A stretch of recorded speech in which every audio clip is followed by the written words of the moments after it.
Burn-out parental. On n'ose même pas imaginer ce qu'on a vécu parce que franchement, on a passé par là. On est d'accord. Oui, clair. Donc aujourd'hui, je suis avec Vanessa, une amie qui a aussi des enfants neuroatypiques et maintenant qui est accompagnatrice du souffle. Exactement. Merci d'être là, Vanessa. Mais merci à toi pour l'invitation. Avec grand plaisir.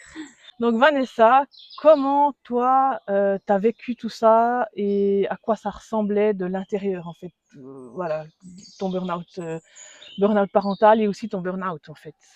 Exactement.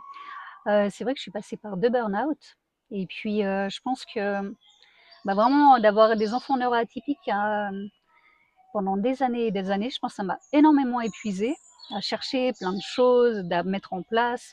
Ça prend vraiment beaucoup d'énergie et en plus, je bossais à côté et au fait, le premier burn-out, je me suis dit: «Mais c'est le boulot» et puis je me suis dit: «Bon, voilà, je vais prendre une petite pause, hop, je me remets en selle, je reprends le taf» et puis, c'est parti quoi, comme si de rien n'était et rebelote une année après et puis là, c'était vraiment la grosse claque et là, j'ai vraiment pris le temps d'analyser, de prendre un peu de hauteur pendant cette pause qui a été, vraiment un grand signal de mon corps de dire: «Stop, maintenant t'arrêtes» et c'est là, en fait, que je me suis rendu compte que c'était pas que le job au final, c'était aussi un petit peu toute cette situation familiale, d'accompagnement, des enfants, de mise en place de plein de choses et puis, qui avait vraiment à un moment donné, vidé totalement mon énergie. Ouais. Mmh. Et puis c'était pas une faiblesse de ta part en fait.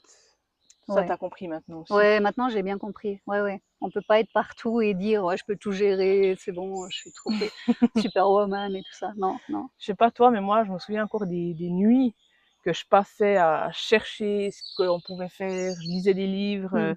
je me réveillais au milieu de la nuit en stress. Le matin, j'étais déjà épuisée avant de réveiller mes enfants et je savais que ça allait mal se passer. Tu sais, Ouais, ouais, tu tu sais projettes. déjà, tu te projettes quoi. Tu dis de toute façon, on sera en retard, si, ça Ouais. va hurler parce qu'ils voudront une tartine. Et puis moi, j'aurais préparé des œufs brouillés ou je sais pas Ouais, quelle ouais. connerie. À chaque fois, il y a un truc insoupçonné qui sort. Donc vraiment toutes ces petites choses. Et puis aussi l'angoisse que l'école nous réécrive, hein, ou nous, Mmh. parce qu'à l'époque on n'avait pas Pronote, donc les maîtresses elles nous écrivaient ou elles nous téléphonaient Totalement. pour dire qu'il y avait un souci avec notre enfant. Donc ça aussi, ça nous perturbe beaucoup.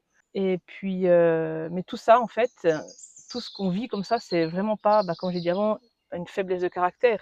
C'est vraiment un système nerveux qui a tellement donné et qui donne tellement, qu'en fait, et en plus sans surcharger. Ouais, c'est ça. Ouais, C'est ça, hein, vraiment. ouais. Et on peut plus, en fait, on n'en peut plus. Et c'est là la différence entre de la fatigue et de l'épuisement aussi profond, en fait. Totalement. De la fatigue, tu vas au lit, tu te reposes. Mmh. L'épuisement profond, style burn-out, tu te reposes même plus. C'est ça, tu peux même passer une nuit que le lendemain tu travailles fatigué. Il y a aussi toute cette fatigue vraiment mentale au final, Ouais. qui est là et ouais, tu peux plus en avant, quoi. Ouais, Non, ouais, ouais. tu t'es plus connecté, en fait. T'es là, présente, Mmh. mais en fait, t'es pas là. C'est ça, tu fais un peu les choses à la mode automatique. Tellement. Ouais, ouais et puis, ouais, Puis tu es après, plus vraiment là. moi, je me rappelle hein, que j'ai même été jusqu'à une fois lancer mon grand habillé dans la piscine tellement que je pétais un plomb. Mmh. Et, et après, je m'en suis tellement, mais tellement voulu, j'en ai pleuré. Et puis, des heures, quoi. J'ai eu aussi une fois où je l'ai enfermé à la cave avec son assiette.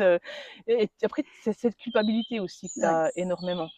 Et puis, que tout ce qu'on te demande de mettre en place, c'est une montagne aussi. ouais, c'est clair. On te donne plein de conseils, c'est super sympa, merci, fantastique. Mais en fait, tu même pas. Ou téléphoner, par exemple, au pédiatre pour prendre un rendez-vous. Mmh mh. Je sais pas si ça t'est déjà arrivé que c'est pas que tu repousses, Ouais, ouais, mais c'est des petites choses qui paraissent anodines, mais qu'au final, mais ça prend trop ça te d'énergie. prend beaucoup Ouais, ouais, d'énergie, en fait. totalement. Ah, puis aussi le maman taxi, quoi, d'aller les amener à l'ortho, à l'ergo, Mmh. heu, encore au pédiatre. Ouais, Toi, tu allais jusqu'à Bienne, ouais, donc à Bienne, c'est ouais, ouais. assez loin, hein, de chez nous. Tu allais Mmh. plusieurs fois par Ouais, ouais. semaine et tout, non mais Ouais, ça fait vite pas mal de choses accumulées, c'est totalement. tellement, hein. Et puis aussi, cette irritabilité de fond, quoi, on supporte plus rien. C'est ça, il y a l'irritabilité, vraiment, plus d'avoir d'énergie Et puis personnellement, j'avais mis d'autres stratégies en place, c'était la fuite. Donc j'ai fait beaucoup de sport, je courais beaucoup, je montais à Chaumont, je descendais en courant. Vraiment, je pense que c'était pour, peut-être ressentir enfin un truc et puis essayer de vu que j'étais dans l'effort, au moins je pensais plus à rien. Et puis j'ai vraiment mis la main dessus, vraiment un moment après que j'avais mis toute cette stratégie en place et Pour éviter puis quoi. Oui, pour éviter de logiquement. penser à tout ça. Puis il y a beaucoup de mamans qui me disent que puis moi je m'en rends compte, c'était ça aussi, qu'on se reconnaît plus Ouais, c'est vrai. en tant que femme et aussi en tant que maman. Parce que quand on est enceinte, on idéalise Mmh mh. et au bout d'un moment, on se rend compte que c'est pas du tout ce qu'on voulait, en fait. Ouais, Tu as ouais. eu cette sensation aussi? Ouais, ouais, clairement. Ouais, il y a un moment donné où tu te dis: «Mais purée, mais qu'est-ce que j'ai pas fait correctement à un moment donné?» Et Mais vraiment, puis ouais, ouais, non, c'est c'est fou. c'est fou, quoi, hein. Et Mmh. puis, en plus, bah, on n'en parle pas parce que tout ce qu'on est en train de vous dire là maintenant, on n'en a jamais parlé. Ouais, c'est ça. Puis je pense que, en tout cas pour moi, des gens autour de moi ont vu qu'il y avait quelque chose qui allait pas. Et je pense que moi, j'osais pas. Je me suis dit: «Non, mais au fait, c'est bon, je suis assez forte, je continue, je gère tout ça». Et puis si j'avais osé en parler, je pense que j'aurais pas été au jusqu'au burn-out. Voilà, j'aurais peut-être pris le temps de mettre des choses en place, prendre soin de moi et puis, mais voilà, ça a pas été le cas donc Tu aurais eu la ouais. place pour prendre conscience, en fait, parce qu'on n'a pas Ouais. conscience du burn-out qui arrive, hein. Mmh. Ouais, ouais, Non, mais ouais. c'est vrai, Non, maintenant mais c'est oui. vrai. Ouais, ouais. Et puis Mmh. les 2 on était en train de galérer et on s'est jamais parlé, on est bêtes un Ouais, peu, hein. non, mais c'est fou. On Et est nos enfants tellement étaient dans dans la nos même trucs, classe en plus, donc la même c'est terrible, enseignante, ouais, les mêmes ouais. messages qui Ouais, arrivaient. ouais, c'est clair. Non, mais on est tellement dans notre Ouais, bulle avec tous nos trucs, qu'on a l'impression que c'est ouais, on vit notre truc, puis on n'arrive pas à ouais, aller dehors. non, Ouais, ouais, c'est vraiment.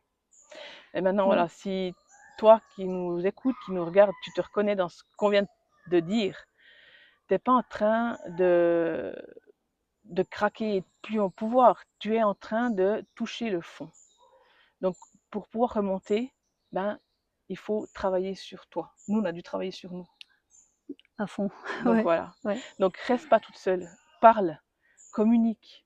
Je vais mettre aussi les informations de Vanessa, les miennes, et tu peux nous contacter ou contacter quelqu'un d'autre, mais reste pas toute seule. Ouais, C'est vraiment le conseil que je peux tout te ouais, donner. vraiment, faut oser en Ouais. parler et de dire un peu la détresse qu'on peut vivre. C'est pas anodin et c'est Ouais, pas normal en fait. totalement, c'est vrai. Voilà. Ouais, Bon. clair. Merci de nous avoir écoutés et à tout À bientôt. bientôt.